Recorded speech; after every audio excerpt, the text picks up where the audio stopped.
Hello and welcome to the TMZ podcast. I'm Charlie Cotton. I'm Charlie Neff.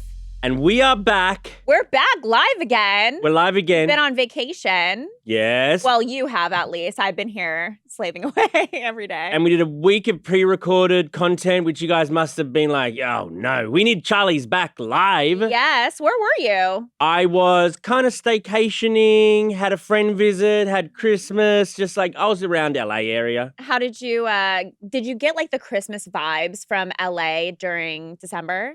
The Christmas vibes never really hit me anyway. Aww. Christmas vibes are for kids. Like, What? Do you feel excited on Christmas Eve? Yes. Really? But I just mean like the hot cocoa, going to the Grove, seeing all the Christmas lights. I like that. Reindeer. But I don't feel like all that sense of excitement. Anyway, Christmas is done. New Year's is upon us. Yes, and new year, new us. New bangs for New you. bangs. You got bangs. I got my them God. on Friday. Shout out to Melanie for encouraging me. Shout out, Melanie. We also have a new TMZ podcast mascot. We want to introduce Carl the cockroach here. We got a cockroach, a pet cockroach. It's plastic. It's plastic, guys. But we decided. It's like a little dead cockroach. Everybody says that, when the world ends, what'll be left. The cockroach will survive, and this podcast will survive. TMZ is kind of the cockroaches of the entertainment. Oh no! I don't say that as mean. I say it as a compliment. We'll always be here. We'll love us or hate us. Survive and thrive. Okay, let's get on with our stories. Which, by the way, don't forget, we are live today. We will get to your guys' comments at the end of the 3 stories we're going to talk about. So leave your comments, whether it's about the story, you have something you want to add, whether it's about us, whether it's about our new mascot, Carl the cockroach. Shout out to Carl. Shout out to Carl. Okay, today we're going to cover this Justin Baldoni and Blake Lively sort of lawsuit for lawsuit. It's pretty crazy. Scorching. We'll talk about the people charged now, formally charged in Liam Payne's death. Very sad, like the tragedy continues. Yep. And finally, Kristin Cavallari, she's talking about sex again. Yep, lots of chaka-chaka, and it's crazy to hear who she reveals is pretty good in bed. To begin with, though, Blake Lively. Justin Baldoni. Justin Baldoni. This has been re-energized. Some new bombshell documents came out from Blake's side, basically saying everything from her side that we hadn't heard before. I think before you went on break, kind of the narrative was that Blake was like insufferable. There was all these like interviews that had repopulated of her kind of looking like not a cool girl, and people were really team Justin, and the whole feud about It Ends With Us, the movie that they filmed together. Right. Well, Justin was obviously Blake's co-star and director on the film. And played her abuser in the movie. Right. And then the press tour happened, and something was wrong between the two of them during the press tour. Everyone was asking questions. The way that they were promoting it was very different too. And then this lawsuit is placed by Blake. She said in her lawsuit that Justin did several things, like showing her nudes of his wife, discussing all this sexual stuff that she didn't want to discuss. Wanted her to film like topless for a scene that didn't really call for that. Yeah, pushing her boundaries with nudity. And even like he allegedly stormed into her trailer while she was naked and or breastfeeding, and that was inappropriate. And then basically the big thing is that she says Justin's PR team orchestrated a smear campaign against her. So all the stuff we've been talking about, how she looked like a bitch here, she looked like a bitch there. She says that basically it was a smear campaign by Justin's PR team, and she has receipts. Yeah, lots of text messages between like her rep and other people. And the crisis PR with Justin, like apparently if these texts are to be believed, they wanted to bury her. They were actively wanting to, in their words, bury her. So this is a huge thing, and obviously kind of changes Blake's image a little bit. Like, is she the victim? Well, now Justin wants to countersue Blake, basically saying the opposite, that her PR team was responsible for smears against him, and that those text messages that were put out there, they were out of context, that they're just planting different stories to rebuild her public image. I think it's interesting because his attorney also said, like, I don't know if it's like a response to what she had filed or if it's their own lawsuit against her, But whatever the filing is going to be, his attorney is saying, oh, just buckle up. Wait till you see his side. So, I mean, this is just getting nasty. It's like foot on the gas. It really is. And I mean, surely there's a bit of footage. Like a lot of it was on camera, all of these awkward interactions. So obviously, maybe there's some sort of evidence there. Like, well, do you remember we got some video footage when all the rumors were first circulating that they hated each other on set? We obtained a video that was shot from inside a restaurant where they were filming. And you could see them outside, and it looked like they were like arguing a little bit, maybe over the direction, because he was the director, right? But then in so many interviews, he was making comments like little jabs being like, I think Blake is ready to direct, like as if there was something amiss between them. And then we found everything that happened afterwards. We realized that there was.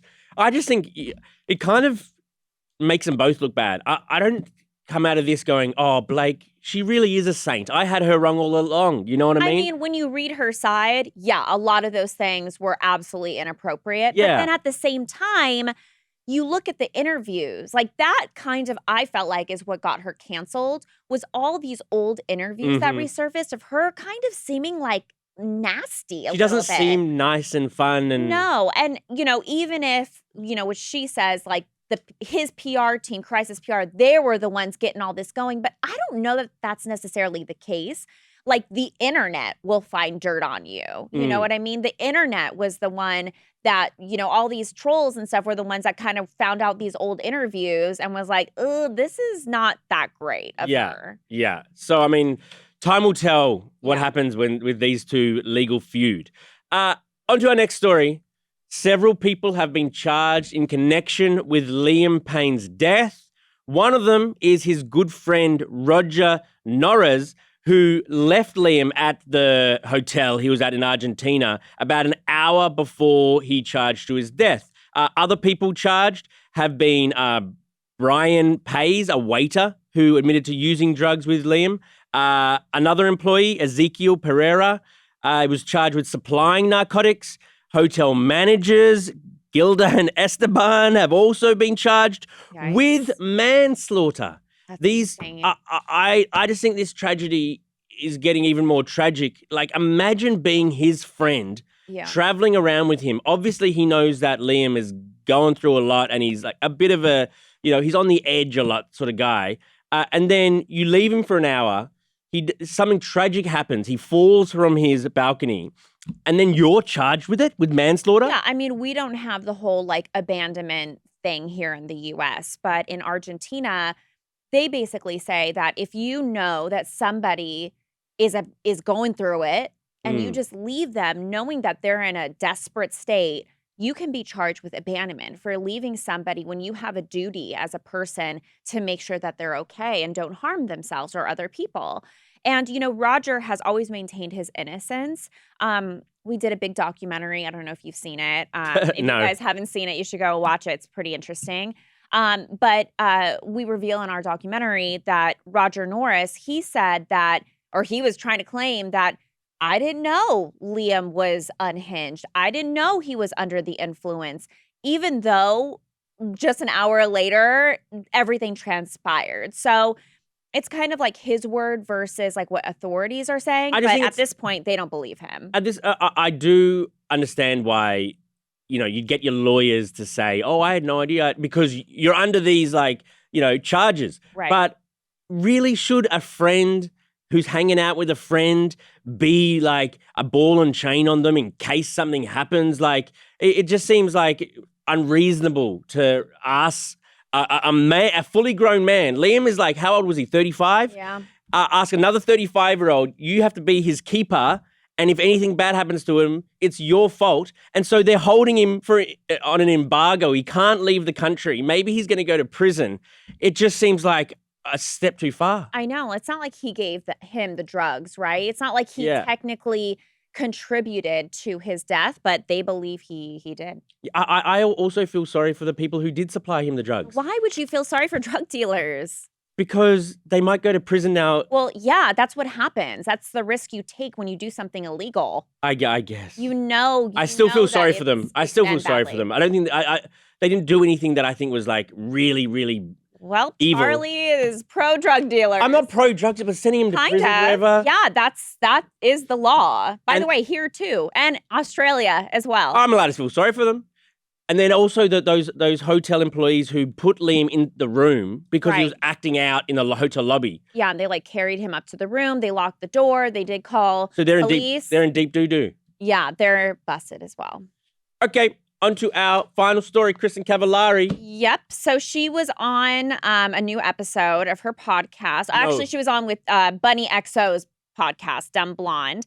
And Kristin said that she and Morgan Wallen never really dated, but they started hooking up because Kristin wanted an F buddy in Nashville. You know, they're both from there and everything like that. And she kind of like plays down the whole thing, but she admitted that he's a great partner when it comes to doing the deed.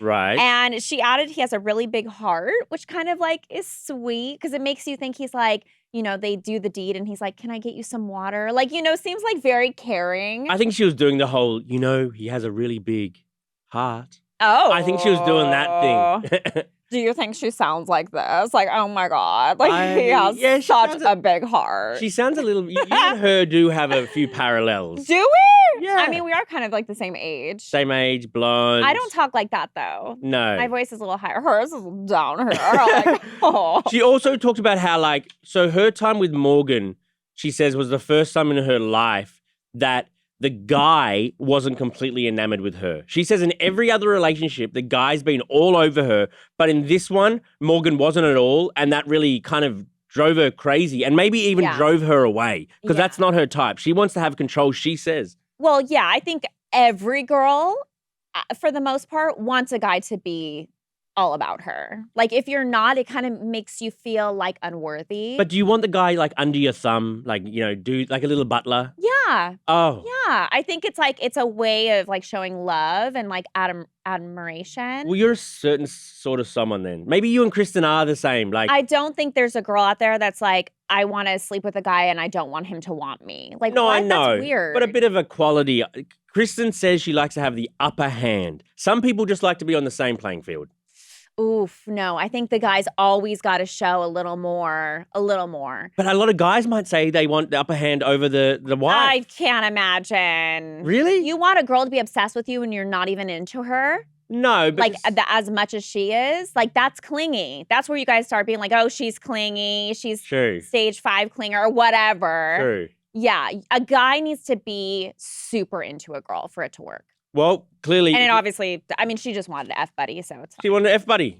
She wanted an F buddy. All right, let's read out some of the comments, Charlie. Okay, so no one had anything to add for the Blake Lively, Justin Baldoni. No one had anything to add for the Blake Lively, Justin Baldoni? I'm surprised. Maybe we're just all waiting for it to play out, and then we can kind of decide. Sure. For the Liam Payne story, Justin said, this is very odd. This is a very odd story to me. It sounds like they're trying to sew everyone and their grandmother to figure out what happened to Liam.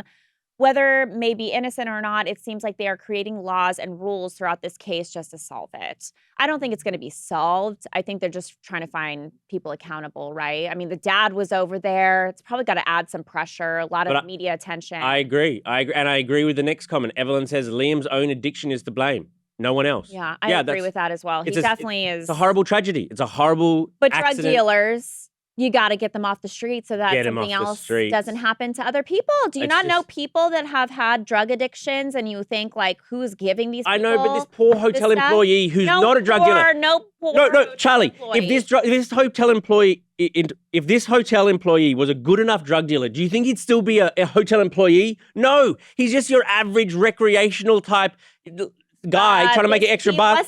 He wasn't just smoking weed, Charlie. This massive celebrity comes to you and says, you go, okay, you feel Charlie, pressured. These were like narcotics. These were hard drugs. Justice for everybody involved in that case. Oh, boy. Okay. For the Kristin Cavallari topic, Eminem said, Kristin's comments are cringe and I don't feel the same. Yep. I agree. Kristin is cringe. Cringeton. I mean, Cringeton. I mean, she's open. She's always been open. That's who she is. Couple miscellaneous comments. Heather A. said, I love the bangs, Charlie. You look younger. Oh, youthful. You do look a little younger. Okay. Eminem said, Charlie Neff, great hair. Thank you, guys. Yeah. Do I sound like Kristin? Thank you. Is that how she makes it? I think the bangs are working for you. You know? Oh, okay. I mean, I just got them on Friday, so I still don't really know how to style them just yet. Do you feel different inside? I feel like, I don't know, there's like a hair thing on my like face. Like I feel weird about like hair on my face. So it's like taking some getting used to. It's like if you have an itch, but you like can't itch it, you know? It's like the same. Gotcha. Maybe I'll get bangs. I'll get bangs like coming hair tomorrow. on your face though. I like hair on my face. But I like those rock stars who have bangs, the guys. Guys have bangs? Oh, those rock stars. Those like hair metal. I can't name them, but like Tommy Lee, you're trying to say has bangs? No, just some of those old rockers. Look it up. They have really cool bangs and long hair. Oh, it's okay, sick. So you're saying I look like a male rocker. Yes. Hair metal glam. Never mind. Tomorrow, no more bangs. I'm going to clip them back. Okay, thank you, Charlie. Thank you, Charlie. And we'll see you guys here tomorrow. Bye.